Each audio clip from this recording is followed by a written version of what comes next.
Yeah, absolutely. And I think what you're talking about with regards to auditing the whole process, it's good for buyers, but it's also good for suppliers because, it's going to highlight good work as well as not so good work. But it's also going to highlight where on the surface it might look like the supplier hasn't done a great job. But actually, if you're tracking the process properly, it might be because there are internal problems that have delayed it, made it cost more, or people haven't prepared, or like you say, one team haven't considered other stakeholders until further down the line that then knocks it back. So I think, there's a real benefit on both sides around transparency because ultimately outcomes, I'll pay you X. You do X, I'll pay you Y. It's all about that clarity. And I think the other thing about it is it also just the very nature of having to consider an outcome or an output at the start means that the person who's buying that piece of work or that service is having to think about what it is they actually really need to achieve in their own department and how that links to the overall strategy, which is always got to be good. Yeah, absolutely. And I'm smiling because quite often we have clients that come to us that have got an initial thought in the sense that they either know there's a challenge, they know there's a problem, they don't quite know the size and the scale of that at the moment, and they need a bit more investigation in terms of that particular area. So it definitely helps gain clarity from the client.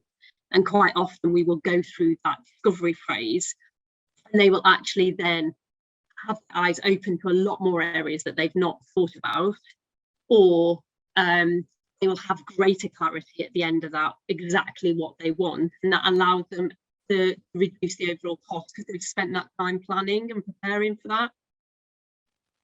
Yeah, I was going to say one of the things that we see quite often is, and some organizations don't like doing it, and some organizations do like to take advantage of this, which is actually using your supply chain to help you shape requirements effectively.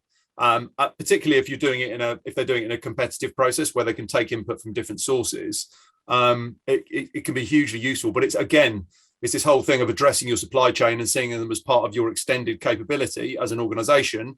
And they are critical partners, the suppliers that are consulting to you or working with you as an organization. And I think they should be treated as such in the sense of really kind of collaborating. But I think a lot more organizations are getting onto that. I know, and I think I did a lot of work when I mentioned about sitting on the SME panel. I did a lot of work around advocating for organisations to come out and not necessarily predefining what they want. So rather than saying I want X CRM system or I want Y ERP system, come out and tell us the challenges that you've got, because that enables the supply chain to give you more holistic understanding of what the art of the possible is, rather than driving down a predefined, I need X, Y, or Z, because that's what somebody in procurement or that's what somebody in the business has done previously in another organisation.